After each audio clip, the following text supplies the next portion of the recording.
आज हम effect of intensity and frequency in photo electric effect के बारे में पढ़ेंगे। यानी कि इंटेंसिटी और जो फ्रीक्वेंसी है उसका क्या इफेक्ट है हमारे पास फोटो इलेक्ट्रिक इफेक्ट में। इससे पहले हमने फोटो इलेक्ट्रिक इफेक्ट के लेक्चर में ये जाना था कि जब आपके पास फोटॉन्स ऑफ लाइट आके एक मेटल की सरफेस को हिट करें या स्ट्राइक करें और उससे आपके पास मेटल की सरफेस से इलेक्ट्रॉन्स फ्री हो जाएं, तो वो जो फ्री इलेक्ट्रॉन्स होते हैं उनको हम फोटो इलेक्ट्रॉन्स कहते हैं। तो लाइट की वजह से आपके पास मेटल की सरफेस से जो इलेक्ट्रॉन्स का निकलना है, इसी इफेक्ट को हम क्या कहते हैं, फोटो इलेक्ट्रिक इफेक्ट। जबकि यहाँ पर इंटेंसिटी से मुराद अब आपके पास ये है कि आपके पास कितनी लाइट ब्राइट है या फिर कितनी वो डिम है। तो जितनी ब्राइट लाइट होगी उसमें उतने ही ज़्यादा नंबर ऑफ जो फोटॉन्स हैं वो एमिट हो रहे होंगे, और जितनी डिम लाइट होगी उसमें उतने ही कम नंबर ऑफ फोटॉन्स एमिट हो रहे होंगे। जैसा कि आप इस एनिमेशन में देख सकते हैं जो कि मैंने javalab.org की वेबसाइट से ली है, जिसमें हमारे पास एक ये फोटो इलेक्ट्रिक इफेक्ट का सेटअप है। इसमें यहाँ पर इरेडिएशन इंटेंसिटी लिखा हुआ है, इसको मैं तब्दील करूँगा फॉर एग्जांपल। तो आप देख रहे हैं कि एक फोटोन आ रहा है यहाँ से, फिर आपके पास ज़्यादा करता जाऊँगा तो ज़्यादा नंबर ऑफ फोटॉन्स क्या आते जाएंगे, वो आके स्ट्राइक करते जाएंगे इस मेटल की सरफेस को। अगर और बढ़ाता जाऊँगा तो फिर आपके पास और ज़्यादा पार्टिकल्स या फोटॉन्स हमारे पास आके लाइट के मेटल की सरफेस को क्या करेंगे, स्ट्राइक करेंगे। तो इसका मतलब है जितनी लाइट की इंटेंसिटी ज़्यादा होगी, इसका मतलब है कि उतने ज़्यादा नंबर ऑफ फोटॉन्स एमिट हो रहे हैं और वो आके स्ट्राइक कर रहे हैं इस मेटल सरफेस को। जबकि यहाँ पर जो फ्रीक्वेंसी होती है वो हमें बता रही होती है कि जो लाइट है वो किस कलर की आके स्ट्राइक कर रही है। सो लाइट का जो कलर है वो हमारे पास उसकी फ्रीक्वेंसी से बताया जाता है, और जिस लाइट की फ्रीक्वेंसी जितनी ज़्यादा होगी उसकी एनर्जी भी एक्चुअली उतनी ही ज़्यादा होगी। अब यहाँ पर हमने दो इफेक्ट्स को स्टडी करना है फोटो इलेक्ट्रिक इफेक्ट में। सबसे पहला ये है कि आपके पास effect of intensity of incident radiation on photoelectric current, यानी कि आपके पास जो इंटेंसिटी है एक इंसिडेंट रेडिएशन की, उसका फोटो इलेक्ट्रिक करंट पर क्या इफेक्ट है। जबकि दूसरा जो स्टडी करना है हमने वो ये स्टडी करना है कि आपके पास effect of frequency of incident radiation on kinetic energy of photo electrons, यानी कि आपके पास जो फ्रीक्वेंसी है इंसिडेंट रेडिएशन की उसका क्या इफेक्ट है हमारे पास जो फोटो इलेक्ट्रॉन्स निकले होंगे आपके पास फोटो इलेक्ट्रिक इफेक्ट में, उनकी काइनेटिक एनर्जी पर। तो चलें सबसे पहले हम ये वाला डिस्कस करते हैं। आपके पास effect of intensity of incident radiation on photoelectric current. तो इसमें फोटो इलेक्ट्रिक करंट क्या होता है कि आपके पास जो फोटो इलेक्ट्रॉन्स की वजह से करंट होता है उसको हम फोटो इलेक्ट्रिक करंट कहते हैं। इसी बात को मैं यहाँ पे लिख भी देता हूँ कि current due to flow of photo electrons, यानी कि फोटो इलेक्ट्रॉन्स के फ्लो की वजह से जो करंट होता है उसको हम फोटो इलेक्ट्रिक करंट कहते हैं। जैसे कि आप इस एनिमेशन में देख सकते हैं कि जब आपके पास रेडिएशन आके इस मेटल की सरफेस को हिट करी तो उससे जो ये इलेक्ट्रॉन्स हैं जो कि नीले नीले आपको नजर आ रहे हैं, ये दिखाई दे रहे हैं, ये इधर से निकलकर इस तरफ जा रहे हैं। तो आपके पास यहाँ पर एक करंट की रीडिंग आ रही है। तो ये जो इमिटेड इलेक्ट्रॉन्स होते हैं इनको फोटो इलेक्ट्रॉन्स कहते हैं, और जब ये फ्लो करते हैं तो इनकी वजह से जो करंट बनता है उसको हम फोटो इलेक्ट्रिक करंट कहते हैं। तो इंटेंसिटी का इफेक्ट फोटो इलेक्ट्रिक करंट पर क्या है उसको स्टडी करने के लिए हम सबसे पहले क्या करेंगे कि आपके पास जो वोल्टेज है उसको फिक्स करेंगे, और उसके साथ साथ जो फ्रीक्वेंसी ऑफ रेडिएशन है उसको भी फिक्स करेंगे। लेकिन इंटेंसिटी की वैल्यू को हम क्या करेंगे, वेरी करेंगे। यानी कि आपके पास जो नंबर ऑफ फोटॉन्स उसमें से निकल रहे होंगे उसको हम ज़्यादा करते जाएंगे, और आपके पास जो फ्रीक्वेंसी ऑफ लाइट है यानी कि उसका जो कलर है वो चेंज नहीं करेंगे, और वोल्टेज को भी हम फिक्स रख रहे हैं। जैसे इस एनिमेशन के अंदर हमारे पास यहाँ पर आपके पास जो फ्रीक्वेंसी है वो लाइट की फिक्स हुई है, वो कितनी है, 612 टेराहर्ट्ज। और आपके पास यहाँ पर वो आके फोटॉन्स ऑफ लाइट क्या कर रहे हैं, वो स्ट्राइक कर रहे हैं, उससे ये इलेक्ट्रॉन्स इमिट हो रहे हैं। तो अब हमने आपके पास फ्रीक्वेंसी को भी फिक्स किया हुआ है, और यहाँ पर आपके पास जो वोल्टेज है जिसको आप इधर वोल्ट मीटर से वेरी कर सकते हैं, उसको भी हमने क्या किया हुआ है, वो भी फिक्स किया हुआ है। जैसे कि मैं इसको जीरो ही रख रहा हूँ अभी फॉर एग्जांपल। तो अब आपके पास जो हमने चीज़ देखनी है वो ये देखनी है कि ये जो रेडिएशन इंटेंसिटी है उससे क्या फ़र्क पड़ रहा है आपके पास इलेक्ट्रिक करंट पर। तो आप ये देख रहे हैं कि जैसे जैसे मैं इंटेंसिटी को बढ़ाता जा रहा हूँ तो जो नंबर ऑफ इलेक्ट्रॉन्स मेटल की सरफेस से निकल रहे हैं वो भी क्या होते जा रहे हैं, वो ज़्यादा होते जा रहे हैं। तो उन फोटो इलेक्ट्रॉन्स की वजह से ताकि करंट बने, मैंने क्या किया कि वैल्यू फ्रीक्वेंसी की थोड़ा ज़्यादा कर दी है जो कि 986 टेराहर्ट्ज की है, ताकि आपको ये चीज़ वाजह तो हो। तो अब आप देख रहे हैं कि ज़्यादा नंबर ऑफ इलेक्ट्रॉन्स क्या करें वो निकल रहे हैं, और जब मैं फ्री इंटेंसिटी को कम करता जाऊँगा तो आपके पास देख रहे हैं कि कम नंबर ऑफ इलेक्ट्रॉन्स क्या होंगे, या फोटो इलेक्ट्रॉन्स वो निकल रहे होंगे एक मेटल सरफेस से। और कम करता जाऊँगा तो आपके पास ये और कम होता जाएगा। और उससे दूसरी चीज़ आप ये देखने मिल रही है कि आपके पास जैसे जैसे नंबर ऑफ फोटो इलेक्ट्रॉन्स बढ़ते जाएंगे तो जो करंट है वो बढ़ता जाएगा, और उसकी वैल्यू आपको यहाँ पर इंडिकेट होगी जब मैं रेडिएशन इंटेंसिटी को बढ़ा रहा हूँ। तो आपके पास जब इंटेंसिटी 5 है तो 1.9 मिली एम्पियर करंट फ्लो हो रहा है, जब इंटेंसिटी 6 है तो 2.2 मिली एम्पियर करंट फ्लो हो रहा है, जब इंटेंसिटी 7 है तो 2.6 मिली एम्पियर करंट फ्लो हो रहा है। तो जब हमने फ्रीक्वेंसी ऑफ लाइट को वोल्टेज को फिक्स किया तो आपके पास ये देखने को मिला कि इंटेंसिटी ऑफ लाइट के बढ़ने से जो आपके पास फोटो इलेक्ट्रॉन्स की वजह से जो करंट है वो भी क्या हो रहा है, वो बढ़ रहा है। वो क्यों बढ़ रहा है वो मैं बताता हूँ आपको, क्योंकि एज द इंटेंसिटी इंक्रीजेस, यानी कि जैसे जैसे इंटेंसिटी बढ़ेगी तो फोटो इलेक्ट्रिक करंट क्या करेगा, वो भी बढ़ेगा। क्यों बढ़ेगा, क्योंकि because more photo electrons are emitted per second, क्योंकि आपके पास अब ज़्यादा नंबर ऑफ इलेक्ट्रॉन्स या फोटो इलेक्ट्रॉन्स क्या हो रहे होंगे, वो उस मेटल की सरफेस से इमिट हो रहे होंगे, यानी कि निकल रहे होंगे जब ज़्यादा इंटेंसिटी की लाइट आकर स्ट्राइक करेगी। और जो इंक्रीज है वो आपके पास इस तरह का होगा, जो कि आपके ग्राफ पे अगर हम प्लॉट करें तो इंटेंसिटी ऑफ लाइट को हॉरिजॉन्टल एक्सिस पर रखा गया है, जबकि फोटो करंट को वाई एक्सिस पर। इंटेंसिटी ऑफ लाइट को हॉरिजॉन्टल एक्सिस पर इस वजह से रखा गया क्योंकि इसकी वैल्यू को हम क्या करें, तब्दील कर रहे थे, जबकि फोटो करंट वो क्वांटिटी है जिसको हम मेजर करें तो वो वाई एक्सिस पर आएगी।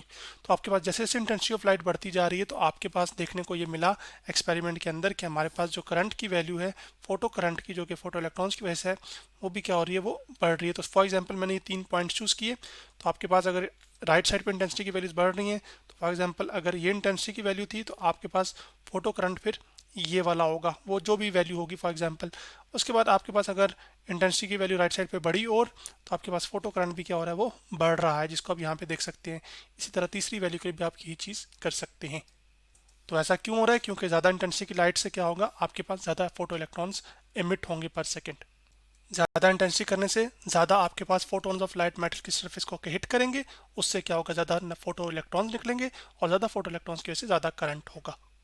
अब हम आगे बढ़ते हैं और आपके पास जो दूसरा जिसकी एक्सप्लेनेशन हमने देनी थी वो ये थी कि आपके पास effect of frequency of incident radiation on kinetic energy of photo electrons, यानी कि आपके पास फ्रीक्वेंसी से हमारे पास जो इंसिडेंट फ्रीक्वेंसी है उससे क्या फ़र्क पड़ेगा हमारे पास जो काइनेटिक एनर्जी होगी फोटो इलेक्ट्रॉन्स की उस पर। तो जब हम फ्रीक्वेंसी ऑफ लाइट को इंक्रीज करते जाते हैं तो आपके पास क्या होता है कि हाई फ्रीक्वेंसी होती है। High frequency photons give more energy, so photo electrons come out faster, more kinetic energy once the threshold frequency is crossed. यानी कि आपके पास जैसे जैसे आप फ्रीक्वेंसी को बढ़ाते जाएंगे तो आपके पास वो फोटॉन्स ज़्यादा एनर्जी दे रहे होंगे उस मेटल के जो इलेक्ट्रॉन्स हैं उनको या एटम्स को, उससे इलेक्ट्रॉन्स जो है वो या जो फोटो इलेक्ट्रॉन जो इमिट होंगे या निकल कर आएंगे जिनको हम फोटो इलेक्ट्रॉन्स कहते हैं, वो ज़्यादा तेज़ रफ्तार के साथ आएंगे। जब वो ज़्यादा तेज़ रफ्तार के साथ आएंगे तो उनकी जो काइनेटिक एनर्जी होती है वो मोशन की वजह से होती है, तो जितनी ज़्यादा उनकी मोशन होगी उतनी काइनेटिक एनर्जी क्या होगी, ज़्यादा होगी। और ये तब है जब एक थ्रेश होल्ड फ्रीक्वेंसी क्या हो जाए, वो क्रॉस हो जाए। और इस थ्रेश होल्ड फ्रीक्वेंसी को हम कट ऑफ फ्रीक्वेंसी भी कहते हैं, यानी कि खास फ्रीक्वेंसी से अगर फ्रीक्वेंसी ज़्यादा होगी तब ही आपके पास इलेक्ट्रॉन्स एक मेटल की सरफेस एमिट होते हैं, अदरवाइज एमिट नहीं होते। इसी चीज़ को आपके पास यहाँ पर एक ग्राफ पर एक्सप्लेन किया गया जिसमें हॉरिजॉन्टल एक्सिस पर हम फ्रीक्वेंसी को वेरी कर रहे हैं, जबकि वर्टिकल एक्सिस पर आपके पास इधर पॉजिटिव एक्सिस में काइनेटिक एनर्जी है, जबकि इधर आपके पास ये वर्क फंक्शन है। ये वर्क फंक्शन इधर क्यों है ये मैं बताता हूँ आपको पहले। सब इसका मतलब है हमारे पास जो 3 इंपॉर्टेंट पॉइंट हैं इस ग्राफ के अंदर, वो एक ये वाला पॉइंट है, एक ये वाला पॉइंट है, ठीक है। उसके बाद अच्छा, अब आप क्या कर रहे हैं कि फ्रीक्वेंसी की वैल्यू को for example right hand side पे बढ़ती जा रही है, तो फ्रीक्वेंसी की वैल्यू को वेरी करें तो जो वैल्यू आप वेरी करते हैं वो वाई एक्सिस पर आती है, और जिस चीज़ पर आप इफेक्ट देख रहे थे इसका वो आपके पास वाई एक्सिस में आएगी। फ्रीक्वेंसी सॉरी एक्स एक्सिस पर और काइनेटिक एनर्जी वाई एक्सिस पर। जिस चीज़ को आप वेरी कर रहे होते हैं तब्दील कर सकते हैं अपनी कंट्रोल में, वो एक्स एक्सिस पर, और जो जिसकी उसकी तब्दीली से किस पर इफेक्ट पड़ रहा है वो वाई एक्सिस पर, तो काइनेटिक एनर्जी यहाँ पर वाई एक्सिस पर आएगी। अब आप फ्रीक्वेंसी को बढ़ाते जा रहे हैं एक मेटल इंटेंसिटी को सॉरी फ्रीक्वेंसी को बढ़ाते जा रहे हैं लाइट की, तो उससे क्या हो रहा है, यानी कि लाइट का जो कलर है उसको आप चेंज करते जा रहे हैं फ्रीक्वेंसी के बढ़ने को ही समझ लीजिए। तो आप ये देख रहे हैं कि आपके पास एक खास मटीरियल मेटल के लिए आपके पास यहाँ तक आप फ्रीक्वेंसी बढ़ाते रहे लेकिन किसी किस्म का कोई इलेक्ट्रॉन्स के पास काइनेटिक एनर्जी नहीं, अदरवाइज होती तो फिर वो कोई ग्राफ इधर का होता ना। तो इसका मतलब है कि कोई फोटो इलेक्ट्रॉन्स इमिट ही नहीं हुए होंगे। जब इमिट ही नहीं होंगे तो उनके पास काइनेटिक एनर्जी ही नहीं होगी। तो आपके पास एक पॉइंट यहाँ पर ये आता है, इस पॉइंट को हम कहते हैं एफ सी, लिख लेता हूँ मैं इसको। एफ सी का मतलब यहाँ पर ये है कि ये एक कट ऑफ, इस कट ऑफ फ्रीक्वेंसी से अगर फ्रीक्वेंसी इंसिडेंट रेडिएशन की ज़्यादा होगी तो उसके बाद ये होगा कि आपके पास जो इलेक्ट्रॉन्स एमिट होंगे ना, अगर फ्रीक्वेंसी को आप और बढ़ाते जाएंगे तो उन इमिटेड इलेक्ट्रॉन्स की काइनेटिक एनर्जी होगी। लेकिन कट ऑफ फ्रीक्वेंसी पर इमिटेड इलेक्ट्रॉन्स की जो काइनेटिक एनर्जी है वो क्या होती है, वो ज़ीरो होती है। तो चले मैं यहाँ पे लिख देता हूँ कि कट ऑफ फ्रीक्वेंसी पर आपके पास जो इलेक्ट्रॉन्स एमिट होते हैं उनकी काइनेटिक एनर्जी ज़ीरो होती है, लेकिन ये इफेक्ट अभी भी क्या होता है, फोटो इलेक्ट्रिक इफेक्ट। उसके बाद ये देखने को मिला कि आपके पास जैसे जैसे फ्रीक्वेंसी को आप बढ़ाते जा रहे हैं तो लीनियरली क्या होता जा रहा है कि काइनेटिक एनर्जी की वैल्यू भी क्या होती जा रही है, वो इंक्रीज होती जा रही है। और ये चीज़ हमने जो आइंस्टाइन ने इक्वेशन दी थी हमारे पास इस फोटो इलेक्ट्रिक इफेक्ट के लिए, जो कि मैं लिख रहा हूँ कि आप काइनेटिक एनर्जी कैसे निकाल सकते हैं एक इमिटेड इलेक्ट्रॉन की, या मैक्सिमम काइनेटिक एनर्जी कितनी है उन इमिटेड इलेक्ट्रॉन्स की, वो आप किस तरह निकाल सकते हैं कि आपके पास किस एनर्जी की आपने लाइट को शाइन करवाया है उसकी तो वो एनर्जी ई आ जाएगी, माइनस आपके पास आ जाएगा उस मटेरियल का या मेटल का वर्क फंक्शन। वर्क फंक्शन असल में आपको ये बताता है, जो कि हमने पहले भी पिछले लेक्चर्स में पढ़ा था, कि कितनी मिनिमम एनर्जी चाहिए होगी एक इलेक्ट्रॉन को ताकि वो मेटल के सरफेस से एस्केप कर सके। तो वो उतनी एनर्जी जब उसको मिल जाएगी तो वो असल में वो इलेक्ट्रॉन अपने मेटल से क्या हो जाएगा, वो या अपने एटम से क्या हो जाएगा, वो आज़ाद हो जाएगा और मेटल की सरफेस से बाहर निकल आएगा। सो वर्क फंक्शन के लिए आपको मिनिमम जो एनर्जी चाहिए होती है वो क्या होती है, कि कितनी मिनिमम एनर्जी आपको देनी पड़ेगी एक इलेक्ट्रॉन को ताकि वो मेटल की सरफेस को क्या कर सके, वो एस्केप कर सके, यानी कि उससे बाहर निकल सके। जैसे गोल्ड का जो वर्क फंक्शन है वो कॉपर के एटम से क्या है, ज़्यादा है, या गोल्ड की जो मेटल सरफेस है, या बेहतर कहना चाहिए कि गोल्ड के लिए आपके पास वर्क फंक्शन क्या है, वो ज़्यादा है कॉपर के बनिस्बत। अब यहाँ पर अगर हम देखा जाए तो ई की जगह हम क्या कर सकते हैं, एनर्जी को पुट कर सकते हैं। एनर्जी की वैल्यू क्या होती है हमारे पास, आपके पास फोटोन ऑफ लाइट की एनर्जी क्या होगी, या इंसिडेंट एडिशन की एनर्जी क्या होगी, वो आपके पास होती है एच एफ माइनस आपके पास फाई। अब आपके पास ये जो फाई है जो कि यहाँ पे वर्क फंक्शन है, ये आप अगर एक इक्वेशन को देखें तो आपके पास जैसे एक लीनियर स्ट्रेट लाइन इक्वेशन होती है ना, स्ट्रेट लाइन इक्वेशन की जो जनरल फॉर्म होती है वो क्या होती है हमारे पास, वो अगर मैं यहाँ पर लिखूँ आपके पास तो किस तरह की होती है, वाई इज इक्वल टू क्या होता है, एम एक्स प्लस सी। इसमें जो m होता है वो आपके पास स्लोप होती है लाइन की। स्लोप असल में हमें ग्रेडियंट के बारे में बता रही होती है, ये ग्रेडियंट ही होता है जो कि बताता है कि वाई एक्सिस में कितना चेंज आया है एक्स एक्सिस के लिहाज से। सो इसको मैं चलें यहाँ पे लिख लेता हूँ कि ये हमारे पास क्या है, स्लोप होता है, जबकि जो c है आपके पास यहाँ पर ये आपके पास y इंटरसेप्ट होता है। y इंटरसेप्ट का मतलब है ये वो पॉइंट होता है जिस पर लाइन क्या करती है, y एक्सिस को क्रॉस करे, और ये सी पॉजिटिव भी हो सकता है और नेगेटिव भी हो सकता है। तो अब अगर इसको हमारी अपनी जो इक्वेशन है चलें, ये जो लाइन है फॉर एग्जांपल, ये जो हमारे पास बना रहा हूँ मैं आपको इक्वेशन ऑफ लाइन दिखा रहा हूँ, ये फॉर एग्जांपल आपके पास इस तरह का कोऑर्डिनेट सिस्टम था, ठीक है। उसमें मान लीजिए कि आपके पास कोई इस तरह की एक लाइन है, समझ लीजिए बस। तो आपके पास ये एक्स एक्सिस था, ये वाई एक्सिस था। तो जनरल इक्वेशन आपके पास एक लाइन किस तरह की होती है।